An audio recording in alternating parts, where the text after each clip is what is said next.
Yanze chenpo tsordan nyingme zhang, donan molam chenpo nga gyanda. Bankar tangan zanto shirmar do, tomba tukje janla ki sham tsar, nachar war tsaringi shakam tsar, jagur tukje shando yila. Jingme penso zhang lang sorande, gurti toban pora shinji lo. Profound and subtle Dharma is rarely encountered in eons. Now we hear and follow it. May we realize the Tathagata's meaning. To liberate beings, please generate bodhicitta before teaching. Today we will continue our discussion regarding the Sigalovada Sutra. This particular Sigalovada Sutra, as I have previously mentioned to everyone, during the course of this entire week, including tomorrow, and also the day after tomorrow, on both of these upcoming days, we will be discussing the profound Sigalovada Sutra. Then, in the following week, there may be one or possibly two more classes, and essentially, we should be able to complete our study of it next week. It will indeed be a truly wonderful achievement once we have successfully finished the Sigalovada Sutra, won't it? I never truly expected that we would be studying such a classic work in the very middle of our course.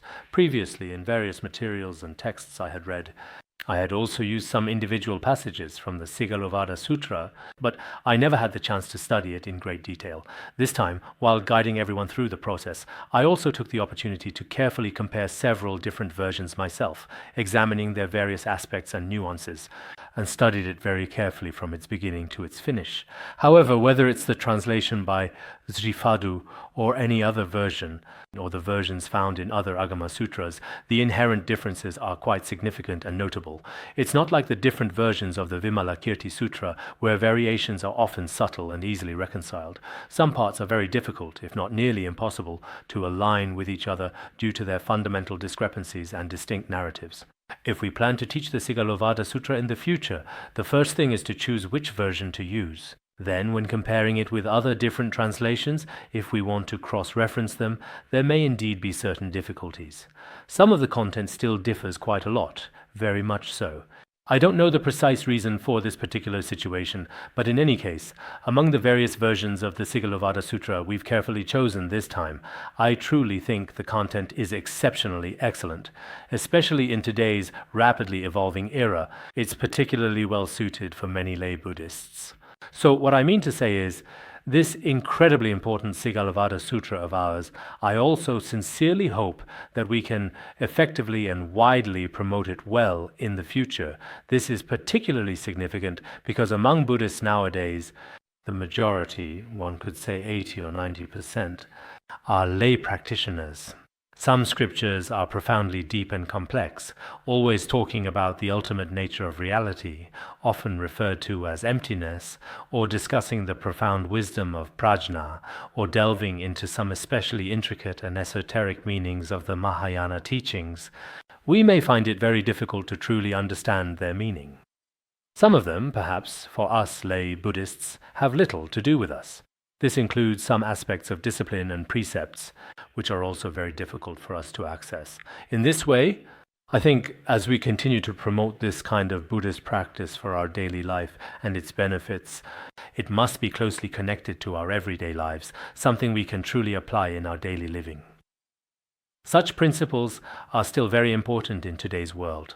So, for all the Dharma friends attending this class, I also hope that in the future, to further promote the profound teachings of the human and heavenly vehicle, or, in other words, the Buddhist teachings that are directly related to our daily life. This way, most people will be able to readily accept it, and most people will find it especially useful in their actual work and practical application. So sometimes we need to pay very careful and close attention to whether each and every person is truly and genuinely benefiting in their actual everyday real life. This particular aspect is profoundly and exceptionally important. Otherwise, if we are always and consistently only expounding upon particularly profound and subtle teachings, of course, in terms of merit or the profound meaning of Buddhism, this is indeed very necessary. But if we truly try to apply these profound principles to our daily lives and diligently integrate them with our own words and actions, some of these fundamental principles are indeed quite hard to put into practical application. In this particular case, sometimes we genuinely need to talk about more straightforward and easily understandable topics. And at other times, we should discuss more profound subjects. These two items need to be combined together. If we only talk about very simple things all the time, it seems that the truly profound and very subtle truths of Buddhism are also quite hard to fully grasp, which would indeed be a real pity. If we were to talk about such profoundly significant meanings every single day, continually, when it comes to actually applying these concepts and innovative solutions in our daily lives and practical situations, sometimes it's still quite challenging and virtually impossible to effectively use them. Therefore, we really should often study teachings like those in the Sigalovada Sutra in our daily lives. I think this is also very necessary. Earlier, we have already talked about various types of bad friends, and there are indeed 16 distinct types of bad friends, which we've thoroughly finished discussing. So, starting from today, we will begin to talk about the good friends upon whom we should truly rely. There are also precisely 16 types in this particular category. Next, everyone can also take a little bit of a moment to reflect on this. In our practice and in our daily lives, we find that, do you have good friends? If you do, with what kind of mindset do you truly rely on them? As for the bad friends we discussed earlier, the ones who might lead you astray, you must distance yourself from them as quickly as possible, because they are very dangerous to us. I think everyone should be able to easily remember this crucial point. So every single day when we attend a class, even if you absolutely cannot remember a lot of the specific details, at the very least, always remember the most important key points. Often in our daily lives and in our practice, we often encounter various situations. These are things we can actually apply. Sometimes the content of just one class. If all the right conditions come together, even after 10 or 20 years, you may still remember it in your heart, and that is the most meaningful. Next, the Buddha tells Shansheng that there are 4 kinds of friends and companions worth getting close to. If you associate with them, you will benefit in many ways and receive protection from others. Because these friends bring us genuine benefit. When we encounter difficulties, they will also help and protect our entire lives. This is extremely meaningful and profoundly significant. So what exactly are these 4 essential qualities that we are discussing? What do these 4 types of friends refer to? The following explanation elaborates on these 4 essential qualities. The very first quality is to diligently stop wrongdoing, that is to say, to actively prevent anything that is unreasonable, unlawful, or inherently evil, thereby stopping you from committing such wrongful acts. The second is to have a heart of compassion and kindness, to often feel sympathy and empathy for others, to have a mind that benefits others. Such a person is kind-hearted. The third is to bring benefit, to benefit others, someone who, through their actual actions, brings benefit to others. The fourth is called cooperation or companionship. So-called companionship is not just about benefiting others, but also through their own actions, personally helping others. These 4 individuals are commonly referred to as the 4 kinds of friends one can rely upon and trust. If you really rely on them, you will receive benefits in many ways and be protected by others.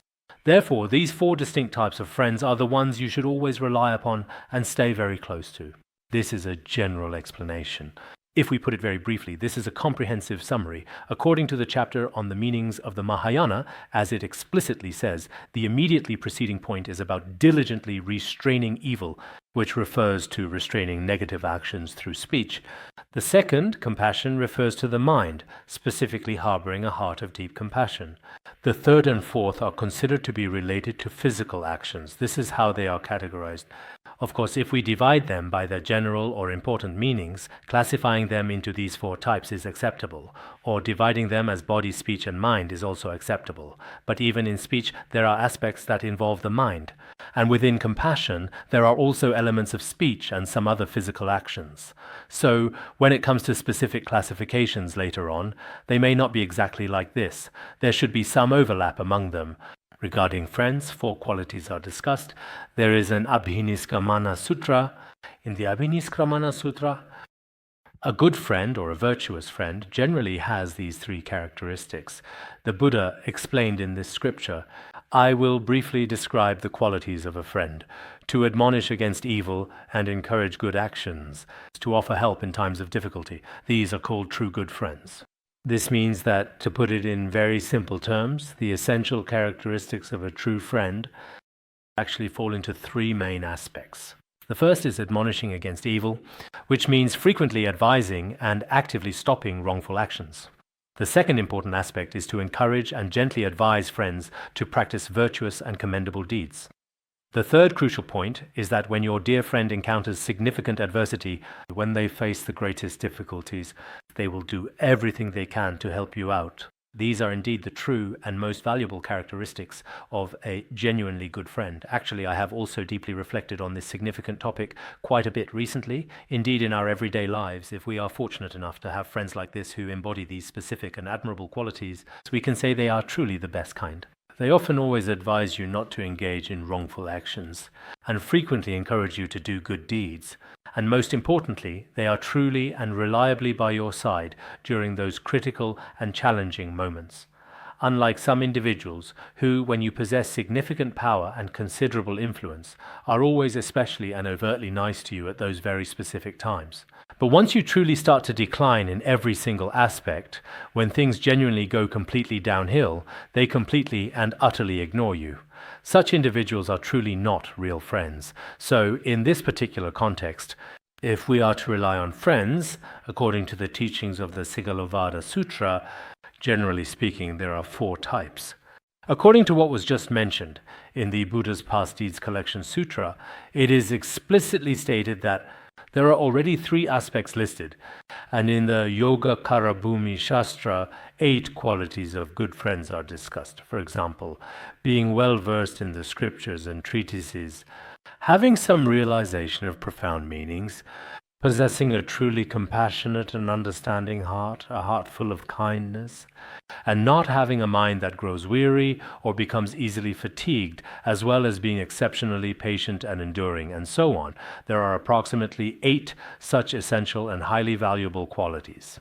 But from what I have seen in most cases, the main focus is on certain particular states of our mind.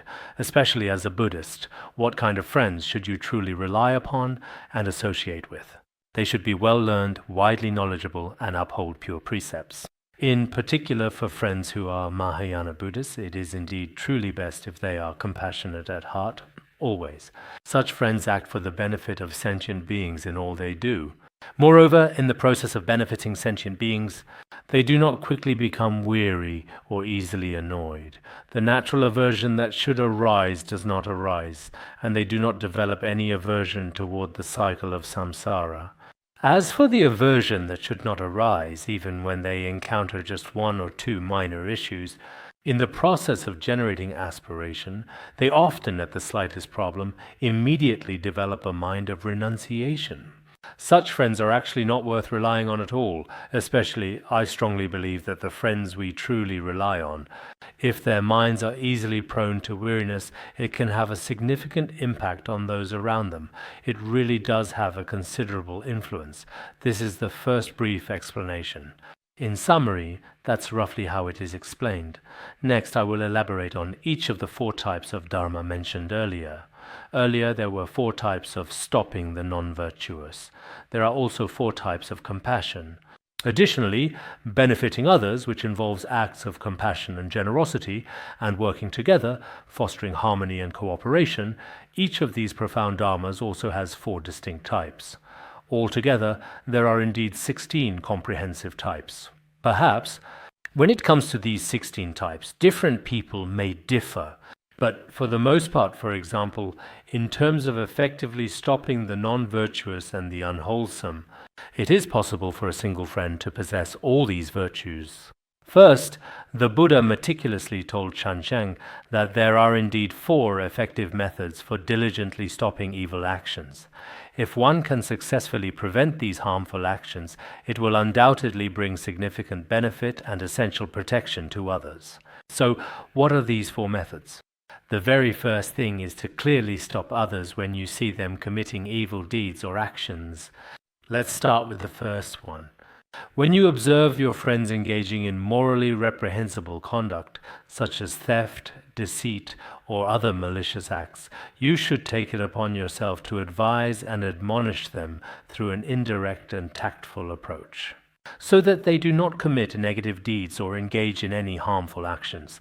Just like in the past, the ancient philosopher Confucius also talked about several effective methods of giving advice.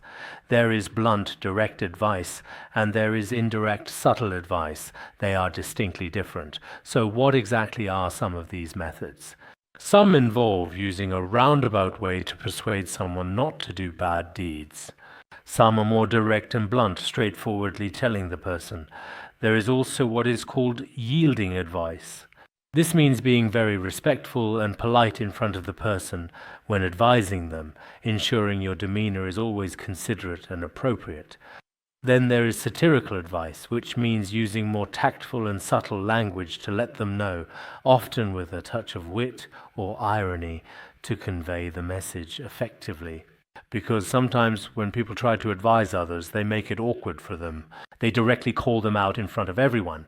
Hey there, you absolutely cannot do that particular thing. It's just not allowed. If you do that, not only does it not truly benefit them, but it also does not help you. On the contrary, it might even cause your relationship with them to never be the same again. However, if you carefully use skillful and expedient means, perhaps approaching the situation with a truly compassionate heart, or through other effective and gentle ways, and then offer your well-considered advice to them, the other person won't continue to engage in wrongful actions. So in the first case, when you see your friend doing something wrong, you use various skillful and expedient methods to advise and gently stop them from their actions.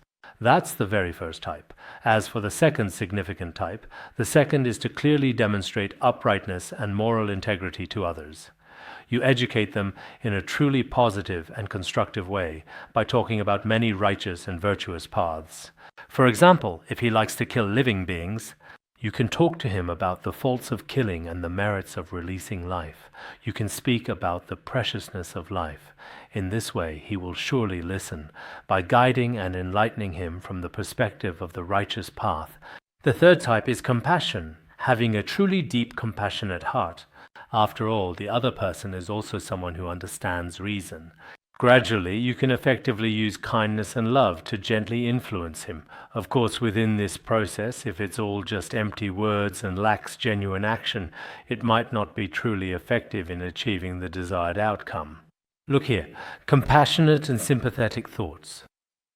The fourth approach is not only to talk to him about stopping bad actions and guiding him to the right path, but more importantly, he should care about his future lives. For example, in some Confucian ideas, they only care about this present life, whether or not one will be reborn in a good realm in the next life, or whether he will actually be able to really attain the fruition of the Hinayana or Mahayana paths.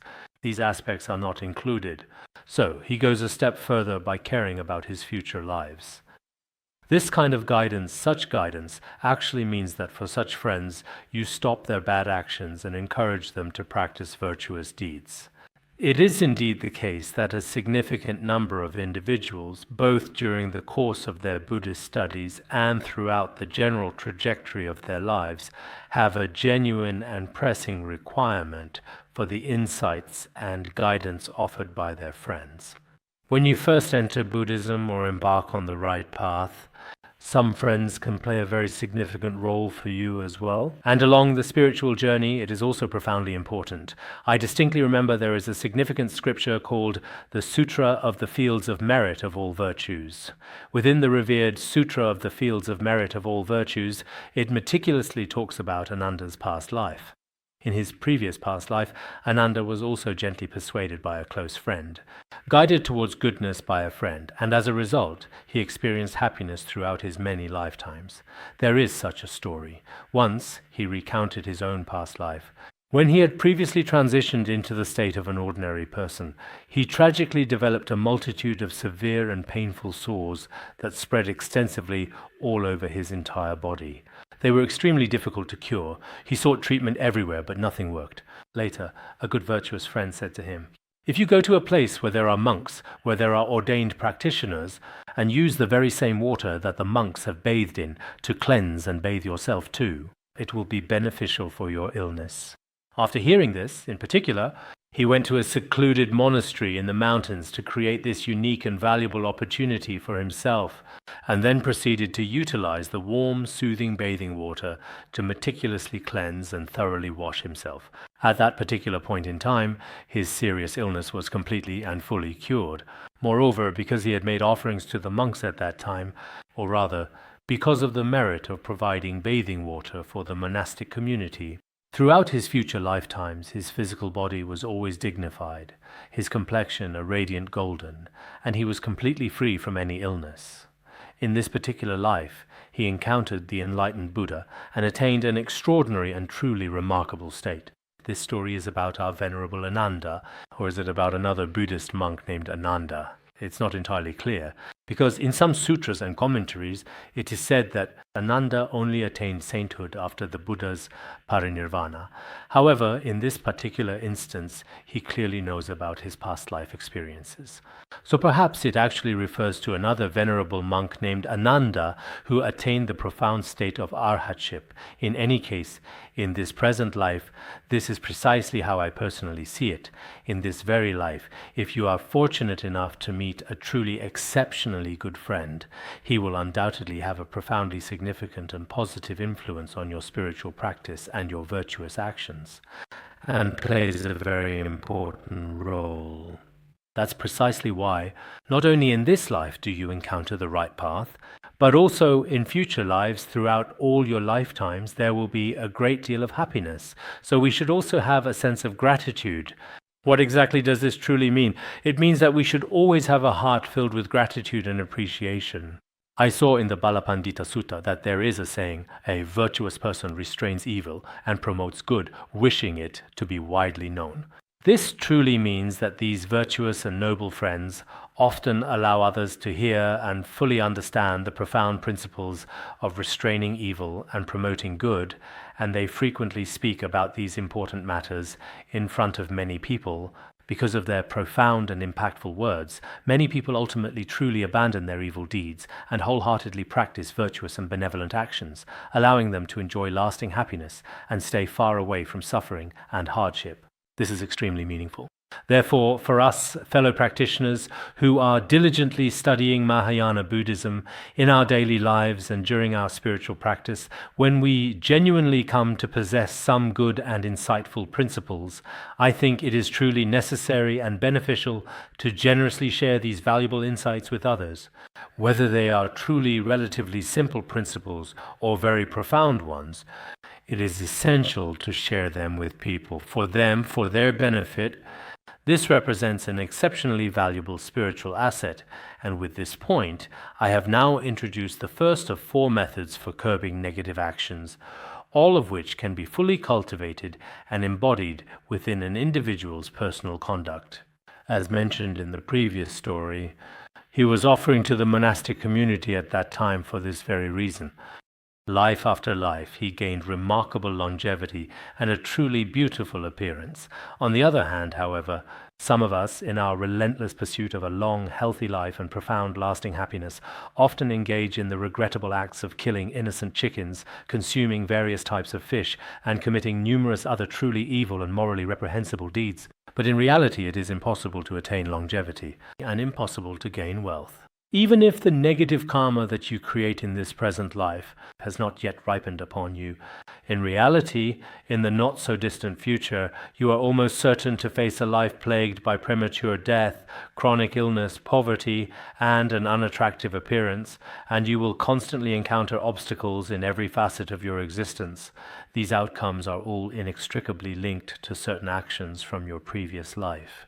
Sometimes you can also observe this phenomenon in your everyday life, or even in some of the popular movies and television shows you like to watch. If you truly understand the relationship between cause and effect, or if you know that all sentient beings indeed carry a lot of karma, you'll clearly see that this particular karma runs through a person's entire life. This is indeed the main thread. Many of us often wonder, why am I so incredibly unlucky? Why am I so utterly incapable? Actually, in this life, you might be a kind person. You might be someone who is very reasonable, but on your very alaya consciousness, there are still countless karmic imprints stored. These karmic seeds keep ripening over and over again, perpetually and continuously. In this particular case, your current actions have not yet fully ripened, but when they do in the future, all the karmic results you are experiencing now will have already been completely exhausted and entirely fulfilled. So for us ordinary people, we are truly and profoundly confused and ignorant about the fundamental law of cause and effect. We think that if we do a good deed now, it will immediately bear fruit, but that's actually impossible. Even for a farmer planting crops, when you carefully sow the seeds in the early spring, it's still hard to say whether they will grow after a few months. But the karmic forces within our mental continuum do not all ripen within a single lifetime, only a very few indeed, such as making offerings to the Sangha or being filial to one's parents. Showing respect to the Vajra Acharya, these are rare exceptions. Only a very small number of karmic actions can bring immediate results in this very life. Apart from these, it is not like that. Therefore, we should always understand the law of karma and its results. Understanding the profound relationship of karma is extremely important. In this way, many things in life that we simply cannot figure out, we should be able to understand them. That's how I see it. For example, every single time I pray, let's say today I prayed and I truly didn't feel any obvious or immediate effect, but I still, for instance, if I were to take medicine but it simply doesn't work and I still have a persistent runny nose, or if my prayers don't seem to help, of course I've never actually prayed for something as minor as a runny nose, I don't think it's necessary to trouble the Buddhas and Bodhisattvas with such small matters. But for trivial things like this, we won't be wronged or treated unfairly, because everything has its causes and conditions. Some of these causes and conditions are quite subtle and profound. Everyone should be able to fully understand this, especially when it comes to truly virtuous friends. They play a very significant and major role in bringing you happiness and contentment life after life throughout your existence. They are the main factor. On the other hand, negative friends can cause you to encounter suffering life after life, and they also play a very significant role. So we really have to be quite cautious about this. Next, the second point is about compassion. There are also 4 significant aspects to compassion. What exactly are these 4 important aspects? The first and most fundamental is genuinely rejoicing in others' gains and successes. This profoundly means that when you observe your friends or others truly benefiting, whether it's in terms of reputation, wealth, or career, when they truly gain something good, you feel genuinely happy for them and rejoice from the bottom of your heart. The second crucial aspect is when you observe others, perhaps your close friends or even acquaintances, encountering significant misfortune or experiencing profound suffering. At such challenging and difficult times, you genuinely feel a deep sense of profound concern and heartfelt empathy for their plight. For those of you who came on May 1st, I hope that if you want to listen, you listen to the whole thing. If you truly do not want to listen, if you only listen to half of the class and then decide to leave, it seems a bit inauspicious. Perhaps you've never truly heard the Dharma in your entire life, and you only attended just one single class, and even that particular class, you only heard half of it. In that case, for some people, it might truly be the first and indeed the last time they ever hear the profound Dharma. So could it be that in your whole life, you only get one class, and even that particular class is just barely half a class? Not even half. I haven't even truly finished half of it yet. Not by a long shot, not at all. I might still need to talk for another half hour or so. Can you please bear with it for just a little bit longer? It's perfectly okay, as you have already come such an incredibly long way from so far away. You know the well-known saying, since you are already here, you might as well just settle in. I understand for some people, you might wonder, what exactly is the so-called Dharma? But if you've never heard the Dharma before, you've probably at least attended regular classes. When an elementary school teacher gives a lesson, if you just listen for a bit in the classroom and then leave, even that elementary school teacher might not actually agree with that, perhaps even, right? So to all my new guests here today, not only did I not praise you, I even said a little something quite critical. It's perfectly all right, my sincere apologies. It's just that there are too many people moving around in front of me. Since it's Labor Day, we still want to show respect to everyone. Now, let's talk about what we just mentioned. Some people, when they see others doing wrong, they worry about them. When you really encounter difficulties or suffering, they are especially concerned and saddened for you. This is what a true friend is. When they see you doing good deeds, they often praise and commend you. When they hear others speak harshly or maliciously to you, they try every possible way to intervene and offer their support. They won't just stand idly by and do absolutely nothing or completely ignore you in your time of genuine need. They will always do their absolute utmost to actively stop it, diligently trying every conceivable and possible means. If someone truly possesses these 4 profound and admirable qualities, such a friend can genuinely be said to embody 4 distinct and essential kinds of compassion. In this significant and meaningful way, they consistently bring immense benefit and profound advantages to our lives, and they truly and reliably help. If a friend possesses these qualities, then they will certainly bring you tremendous benefit as well. And whenever you encounter any truly major difficulties, they will help you, they will rescue you. Such a friend is a true friend. You could also call them like a truly wonderful friend with a deeply compassionate.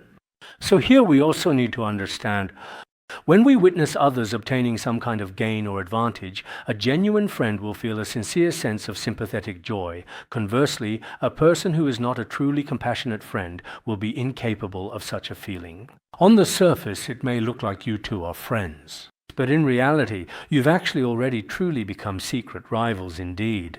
If you acquire some wealth, for example, if you buy a car, or if you gain some kind of significant financial asset, they immediately feel deeply unhappy inside, very much displeased. When you gain considerable fame, they are also quite unhappy. So, in our world, there are indeed many people who pursue profit and fame in this way.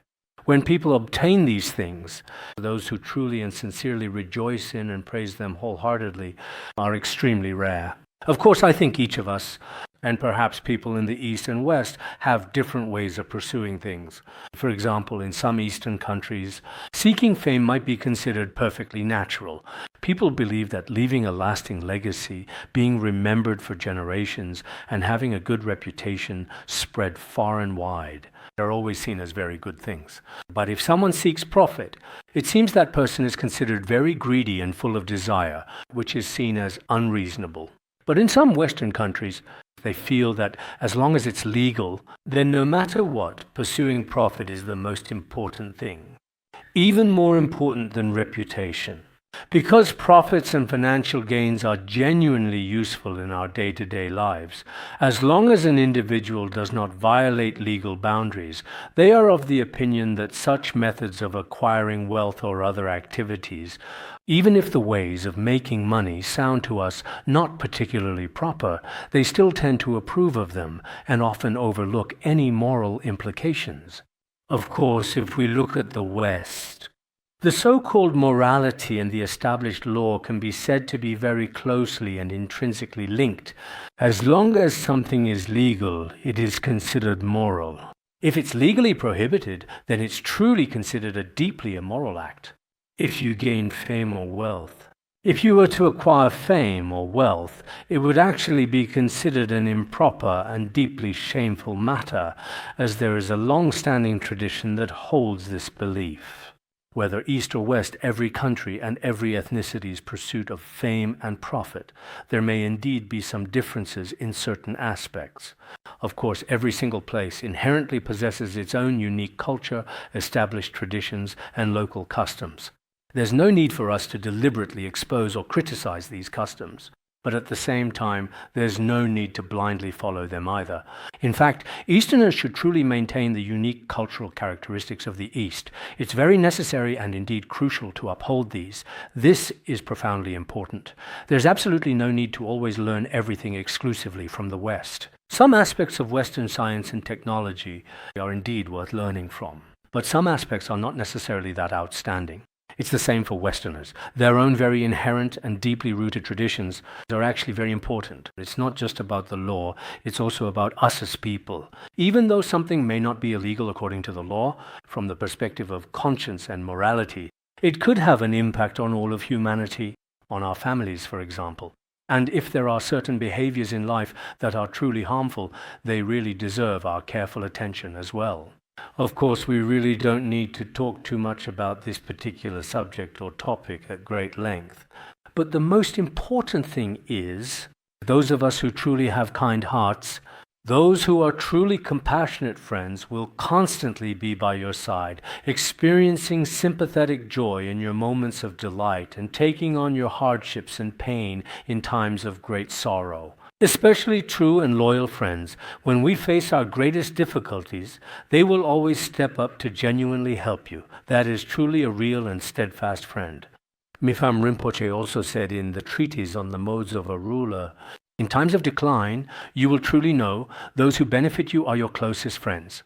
That is to say, when we are at our most pitiful, at our lowest point, if there are people who still value us and are willing to help us, those are our best friends. When we are prosperous, when we are thriving and successful, indeed, everyone will want to be your friend.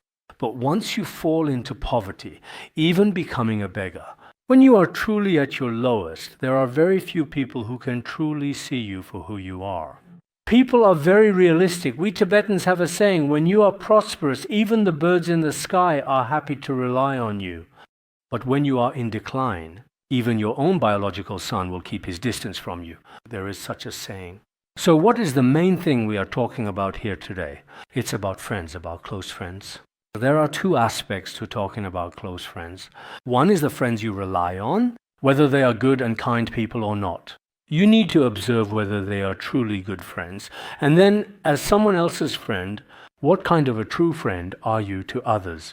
If, for instance, when others truly need help, you are never really there, but whenever you yourself need something from others, you suddenly think of them, then perhaps you are not a very good friend at all. We talked about this in the last lesson. When someone goes abroad and is welcomed back, all of his precious treasures are carefully placed upon the majestic elephant. What was his attitude at that time? This actually has some very significant and real relevance for us all today in our modern world. People in the world are especially fond of chasing fame and profit, but at such times. So, who exactly are your true friends and who are your real bad friends? This is indeed something we truly need to carefully analyze. So what do these last four principles actually talk about? Benefit. I have not yet finished explaining the concept of benefit, right? As my discourse has become too extensive. Now, I will proceed to elaborate on the four different principles of benefit. The first is to protect the other person from being careless. He should diligently guard the actions of his body, speech, and mind, ensuring they do not become excessively reckless, as previously discussed, engaging in such destructive and distracting behaviors as gambling and alcohol consumption, as well as meaningless or unreasonable talk. So a true friend protects you with a truly caring heart so you don't become careless. The second point is about protecting you from losing your wealth through a heedless and undisciplined lifestyle.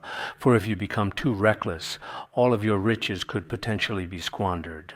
A good friend will often help you, telling you not to make too many offerings. Otherwise, you won't have any money left for yourself. Don't go and do animal releases. If you can't even take care of your own life, how can you release animals? Don't buy luxury goods. Don't do unnecessary things. Actually, some of us Buddhists are like this too. We really need to have some truly good friends around us. Some people are either too devout or too emotional, and they tend to do everything without much thought. Others often ask you to make offerings or do things, but I am not like that. I often tell them not to make offerings, not to give alms, not to do animal releases, because if you don't even have your own basic living needs met, in the long run, that's really not good.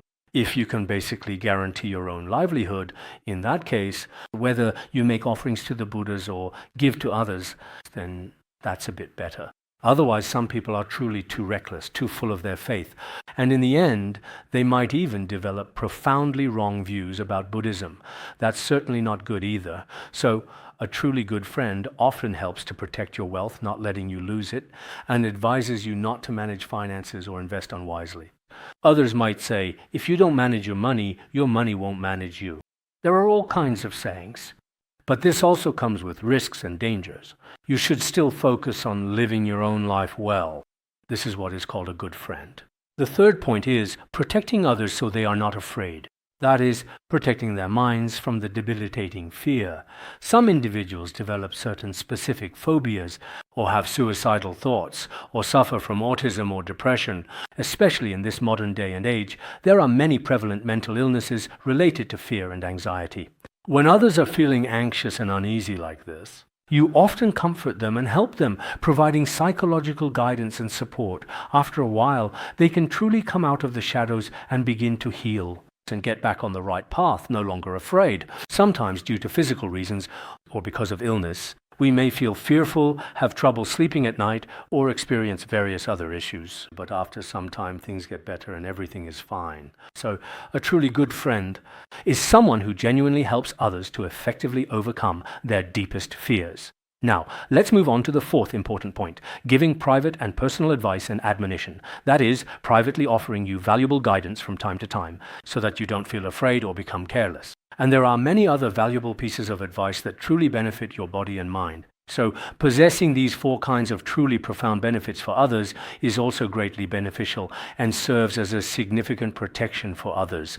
This means that, as dedicated practitioners, if we are fortunate enough to have friends who possess these four kinds of invaluable benefits, we should absolutely rely upon them. They often protect you and frequently prevent you from feeling fear. If they regularly offer you such guidance in various aspects, that is also very important. Mifam Rinpoche, in the treatise on the modes of a ruler, said, Mifam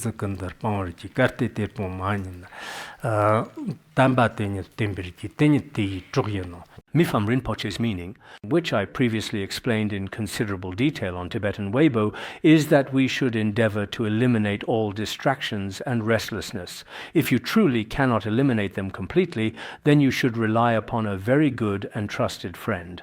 This is indeed his profound remedy. As his insightful verse says, eliminate all distractions completely. If you cannot abandon them all, then rely on noble, virtuous friends. This is the best remedy. This is what is discussed in the treatise on the modes of a ruler. It means that all our distractions and restlessness should be completely eliminated. If you really can't eliminate them, then you should rely on a very good friend. This is his remedy. His Holiness the Dharma King often quoted this. I have also quoted it a few times before, but I don't know whether you all have paid attention to it. Today, I hope that everyone should also try their best to memorize it. What this means is that some of us practitioners, it's impossible to be completely undistracted and free from restlessness. Some people still prefer to be distracted. But if you regularly rely on a very good friend, indeed, this will be an effective remedy for you. Sometimes His Holiness the Dharma King would say, if you really can't engage in listening, contemplation, and practice, I really won't force you. Associate with someone good at listening, contemplation, and practice. If you are around such a person, everyone might be eager to be with them, maybe a little too much. We don't know how many people are actually good at listening, contemplation, and practice. This is also very important, isn't it? I hope everyone can also learn this verse. Just now I recited it for you in Tibetan. You should be able to remember it. This is the third Dharma method. The fourth is that workmates also have 4 methods. So what are the 4 methods? The first is not sparing one's own life for the other person. For the sake of the other, one would risk their own life to help them. For this friend, they disregard everything about themselves. They personally go to help them. At truly critical moments, they would do this. Then the second one, for the other, they disregard all their own personal wealth. For example, if the friend is ill, even if it means potentially losing all of their family property, they would indeed use it to save them. Then the third one is also to rescue them from all of their fears and anxieties. They are willing to pay any price, willing to give everything. The fourth one is similar to what was mentioned earlier. As previously mentioned in the earlier teachings, they might indeed do it through other various means, but in this specific case, they personally go and diligently try every conceivable and possible way in private to genuinely advise them. For example, if they go astray or keep company with bad friends, and in the very end, if they deviate or make any mistakes, they will try every possible way. They begin to increasingly rely on skillful and compassionate means to wisely advise them. So if these 4 distinct types of companions can be successfully achieved, then these are truly beneficial, protective, and virtuous friends. The very best kind of true friend. So when it truly comes to genuine and loyal friends, they will absolutely never deceive you. They will certainly never mislead you in any way. This is a very important point to consider, and this concept is not just about human beings. In some Buddhist stories, it is also clearly shown that there are especially reliable and trustworthy friends to be found even among various animals. There was once a charming story about a mighty lion and a playful monkey who were truly very good friends. The monkey had several young children, perhaps 2 little ones or thereabouts. Then, at one particular time, the monkey had to go out for a while, so it entrusted its 2 children to the lion to look after. Some of us Buddhists have probably heard this story before. When the mighty and powerful lion was present at that particular time, it gradually fell into a deep and peaceful slumber, and after it had completely fallen asleep, the 2 young and innocent children that the clever monkey had previously entrusted to its care much earlier were taken by a large vulture. Was it a roc or an eagle?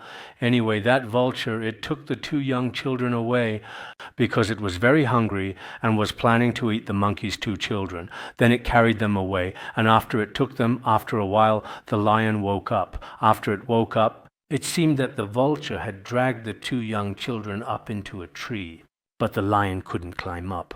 At this point, the powerful lion confidently said to the soaring vulture, "You are truly the king of all the birds, and I am indeed the king of all the beasts. The 2 of us are good friends. You'd better promptly give those monkey children back to me. I just fell asleep for a brief moment. Please give them back to me now, because we are truly good friends, both of us kings." There's really no compelling need for this, I am earnestly begging you. This is because my friends have entrusted them to my careful and diligent care. Therefore, I absolutely cannot do something that would fundamentally betray their trust. But the hungry vulture said, "I genuinely cannot help it. I'm simply far too overwhelmingly hungry. If I don't eat them, I'll starve to death. So there's nothing I can do. I can't meet your request." At this very moment, the mighty lion said he carefully cut some flesh from his own strong body to generously give to the hungry vulture. In the end, the 2 young monkey children were safely returned. This is an interesting animal story. Maybe it's true, maybe it's not. From this perspective, and within the context of the entire narrative, a truly good friend is one who is willing to sacrifice everything, even their own body and flesh, in order to protect another being that has been entrusted to them. On the other hand, when it comes to truly bad friends, even if you have saved their very life or done them a truly great favor, when they encounter some personal gain, they will deceive you, they will betray you. There are also indeed many stories like this in this world. So, at the most profoundly critical and pivotal moments, a truly steadfast and unwavering friend will not change. They absolutely will not change with the surrounding environment or with what others might say or spread about you. Nor will they keep changing back and forth. That's not how it is. At the most critical moment, they will truly show up. There was once an old and revered Khenpo, the late Khenpo Chuecha, who often recounted a captivating story from my beloved hometown. There was a man from my hometown named Mangeleta, who, together with someone from another tribe, our tribe was called the Luokema tribe, and the other person, a distinct individual, was from a tribe called Gongluo, a notable and ancient community. The 2 of them, recognizing a profound connection, became sworn brothers. Back then, it was quite common to have sworn brotherhoods like this. And according to this custom in Tibetan areas, no matter what truly happens in our lives, we treat each other just like real brothers. The 2 of us swore an oath before the 3 jewels to always help each other. They had this kind of sworn brotherhood. But later, the 2 tribes started fighting. During the intense course of the battle, there was a specific time when the formidable soldiers from Luokema came out. They then strategically and completely surrounded all the people from their opposing tribe, effectively trapping them. Everyone present was holding their firearms, poised and ready to shoot. At that precise moment, the individual previously identified as Gonglu, he suddenly saw his close friend later outside, completely surrounding him, and they were all also holding their own guns. He said, "I am Gonglu." He then called out his name and came over. When he came over, he promptly put down his gun and made way, so he quickly ran off. After he had run away, the chief in our local area later planned to deal with him accordingly.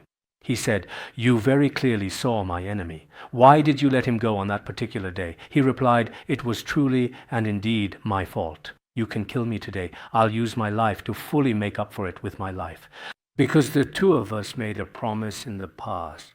No matter what happened between us, we would never betray each other. Because today when he called my name and came out, I thought about the promise we made before. I really couldn't bear it, so I let him go. Now I can use my life to make up for it." He then ran to the chief's subordinate. At this moment, the chief said, "Although what you did this time was a bit excessive, you've proven to be a person of great integrity and trustworthiness, and I am filled with profound admiration for your unwavering perseverance and strength of will." In the end, not only did he not punish him, he even promoted him later on. Moreover, the tribal chief often kept him very closely by his side. This is a true story. That esteemed chief was called Genpei. It was approximately 100 years ago from the present time. This is a true story from that time. In ancient times, when great monks and virtuous people wanted to make friends or interact with others, they would often say, "Be as reliable as he was." Even when faced with the most critical life or death moments, he would truly never ever let anyone down. However, sadly, many of us today might not be quite like that. As long as there is something to gain, people become very pragmatic. They look to see if they can benefit from you. If there is a clear and tangible benefit, whether it's family, love, or friendship, many people simply just do not truly care. When they can use you, they will certainly act in a particular way. But when they can't use you, they'll show a completely different attitude. It seems that this particular event happened in Germany in the past, indeed. Inside a concentration camp, there was a young Jewish child there who was actually suffering immensely within the confines of the camp. And then there was also the son of a German soldier who would often sneak out through a tunnel to see the people inside the concentration camp. His parents had no idea whatsoever. He then met a Jewish child, probably about 8 or 9 years old. The two of them became very good friends. Actually, neither of them really understood the circumstances, why the Jewish boy was so poor and suffering. As for the German boy, his family had a long history in the military, and his father was one of the dedicated guards stationed at the camp. Therefore, he would often bring some food and provisions with him. In the very end, it truly seemed that the officer's loyal and devoted wife didn't want him to kill so many people and was preparing to leave. When they were about to finally leave, the young child also desperately wanted to see him one last time. It seems that the father, at that particular time, gathered absolutely everyone in the concentration camp and then killed them all with deadly poison gas. He didn't realize that his own child was inside as well. Later on, it seems they were able to identify him by a piece of clothing or something like that. These two children were completely different from each other. One was Jewish and the other was German. But through a certain unexpected twist of fate, however, they had already come to know each other, and the bond between them was very deep. In the end, that German child also gave his life for him. Even though it wasn't intentional, it still ended up this way. This is a story. So in very much the same way, some of us, in fact, truly indeed, have such steadfast determination for the sake of friends in this world, such unwavering perseverance. So today, what I want to emphasize to everyone is this. Although some of us may not consider other individuals to be our truly close friends or companions, from the perspective of Vajrayana Buddhism, if we are truly in the same mandala under the same spiritual guru and study the Vajrayana teachings together, this is called being Vajradharma friends. You know what I mean by that. As Vajradharma friends, that relationship may be even more significant than worldly friendships. If we believe in karma, this kind of connection is even deeper. Therefore, as we are listening to the lessons on esoteric Buddhism, there is a reality among us Vajra siblings where we present one face in person and an entirely different one behind each other's backs, outwardly sweet and friendly, but in truth, one is wielding a knife behind the scenes. What kind of a friend is that? What kind of a heart is that? Everyone should take the time to deeply consider this, as it is during the most critical moments that we must never deceive our own relatives and friends, but rather demonstrate our trustworthiness and integrity. This is extremely important. This is also what Buddhism teaches. If you look at the Sigalovada Sutta, for example, it mainly talks about what a true friend is. A true friend often reveals themselves most clearly in times of significant difficulty. Some of our Dharma friends, perhaps when you are blessed with considerable wealth and prosperity, when you are endowed with talent and remarkable abilities, when you have achieved a very high degree of fame and widespread recognition, Indeed, everyone flatters you, everyone shows you great respect and profound reverence, truly. But everything we truly possess as human beings, in the end, is still impermanent. The happiness that each and every one of us possesses in our lives will eventually be lost, will all be impermanent and fleeting. At such challenging and difficult times, having some cherished friends and supportive Dharma companions by your side to help you is very important. This is something I often think about, especially for some of our Dharma friends who, after becoming monastics, no longer have the care of family members if they fall ill. The Dharma friends around them, even though they are not relatives, when he is healthy, may never pay any attention to you. But when he is feeling unwell, if you still continue to help him, it is indeed very meaningful. The same principle applies, no matter whether a person is at a low point mentally, financially, or in any other aspect. Being able to care for others during their low points is very important, because when someone is on the rise, there is a saying among us Tibetans that when a person is rising, many people follow them. But when a person is falling, there are almost no people to help them, only a handful. Indeed, when a person is truly doing well in all aspects of their life, everyone will certainly praise and compliment them. They come with khatas, with beautiful flowers, and with all sorts of gifts to follow them. But once this person, whether in terms of health, reputation, or mindset, loses absolutely everything, and no one even notices, at such times it is truly and deeply necessary for real friends.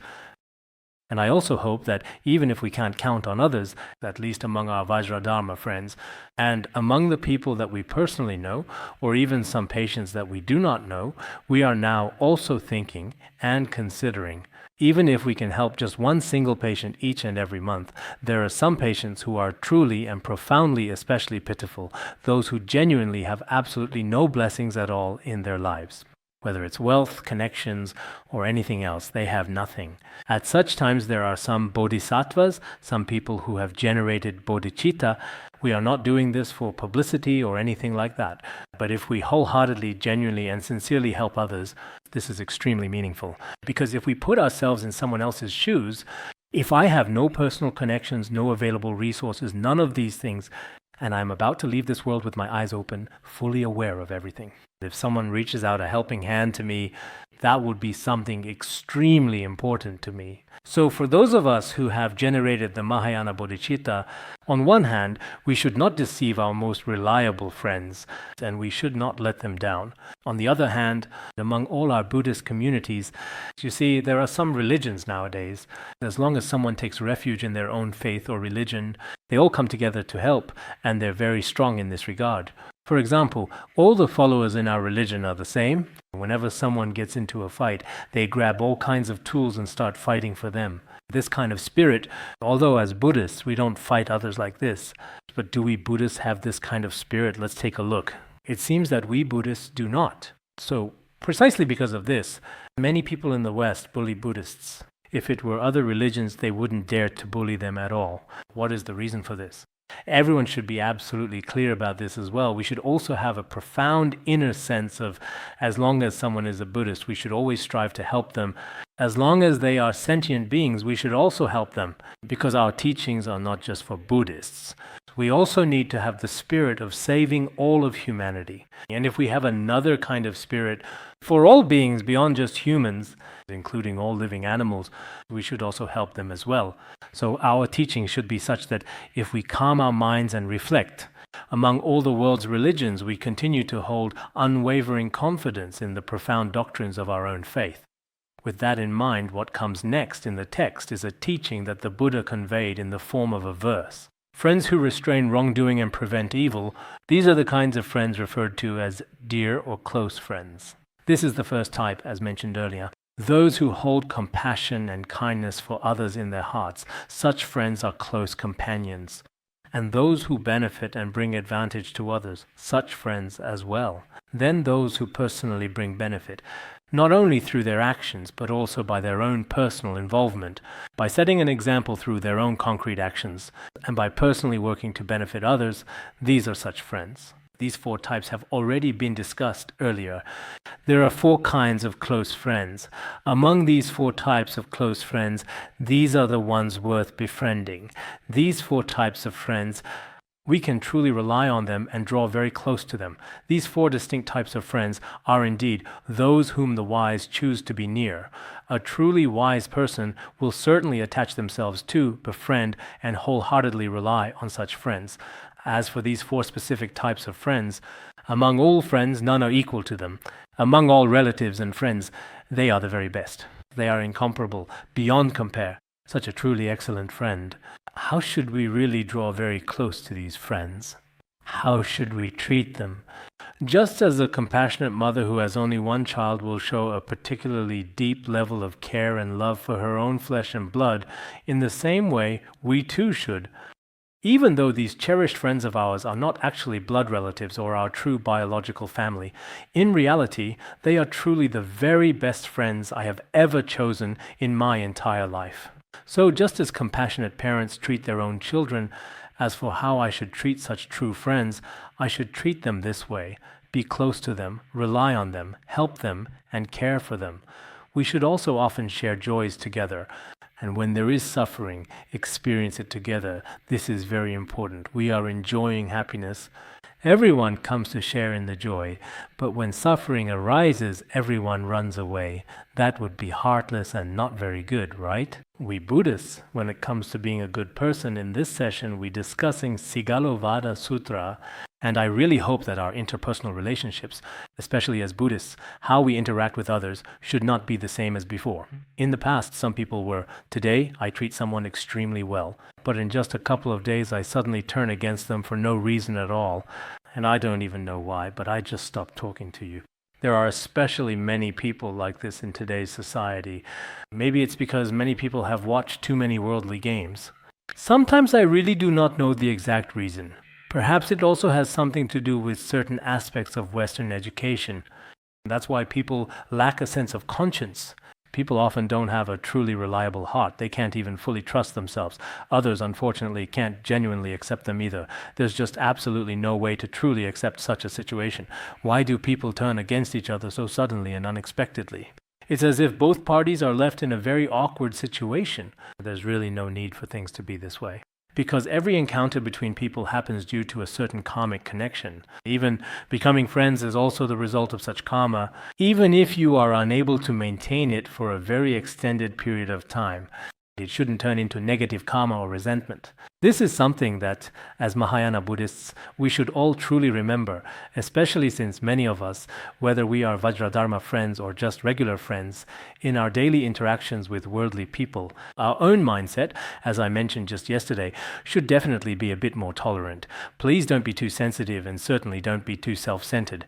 These are probably the most important main points to consider. Because if our attachment to self is too strong and our hearts are too fragile, then it will be very difficult for us to handle interpersonal relationships.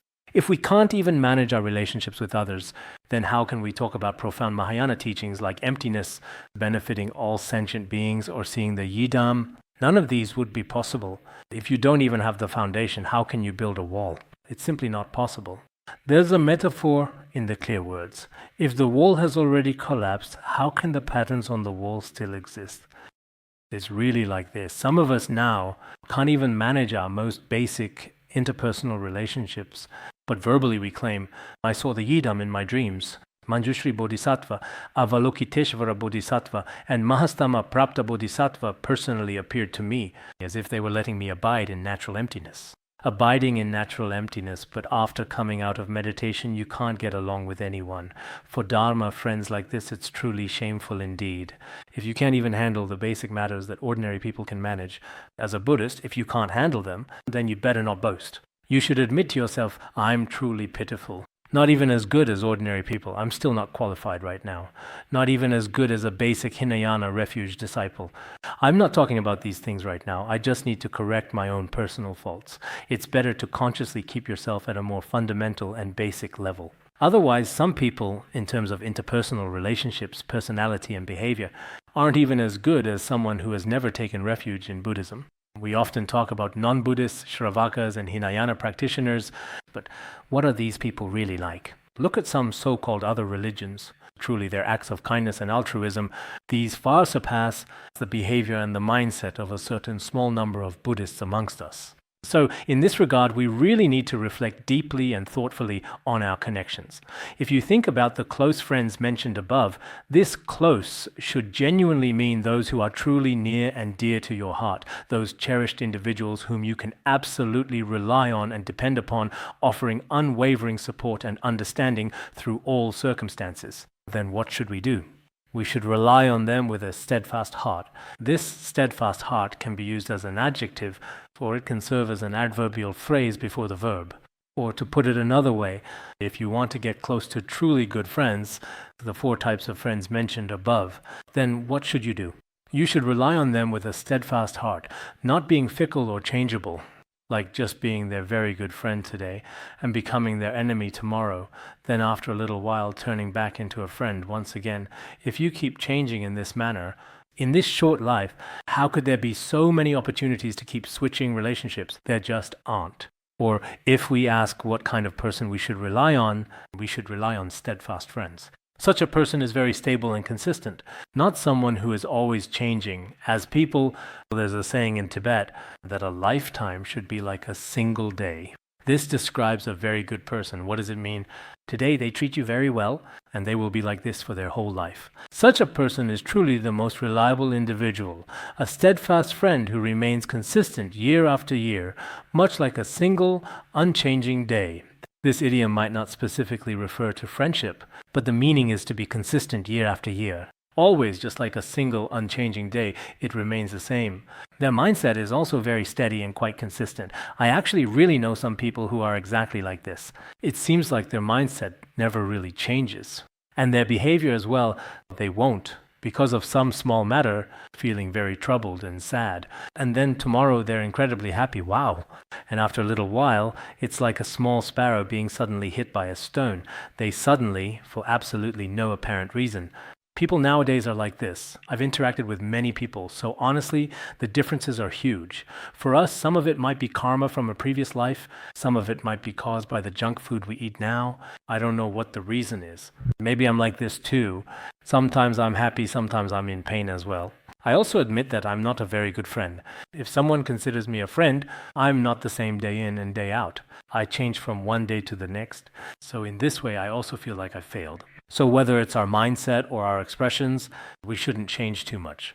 Otherwise, it brings more pain to those around us and to yourself as well. Your own cultivation, many things about yourself are not under your control. People who are constantly changing like this are actually quite pitiable. What this means is, if you truly want to be close to someone, you should be steadfast and unwavering in that closeness. Don't keep changing your approach. Remember this in the future, this phrase, steadfast closeness. A true friend is one who is complete in discipline. In this way, such a person is like someone who possesses pure precepts. Such a person is like a flame. A single flame can illuminate itself and also brightly light the way for others. It is truly a profound source of enduring light. This kind of light will never be dark. It won't suddenly turn into darkness. That's simply not how it truly works. As long as the radiant flame is there, there will always be a guiding light. As long as you have such a truly good and supportive friend, they will always bring immense light, profound joy, and genuine happiness to the lives of others. So we really hope for everyone to become truly like this, like a radiant flame, a cherished friend, or a beloved relative who genuinely illuminates the lives of others. The people whom we deeply rely on are also very much like this, whether it is your immediate family, in our daily life, Dharma friends, or Vajra companions, any kind of Buddhist friend, worldly friend, or even a colleague, and so on. Classmate, schoolmate, roommate. There are so many different kinds of friends in our lives, but a true friend should become a truly genuine and supportive friend, not just a casual friend on the surface. Only then does it truly have significant meaning. Let's conclude our discussion here for today. Sonam dei tamse rupaya tonani de jana pasi kirgana jirano chupai chupun sonen droa droa Bandangara Badna Sodargye Bandangara Badna Sodargye Bandangara Badna Sodargye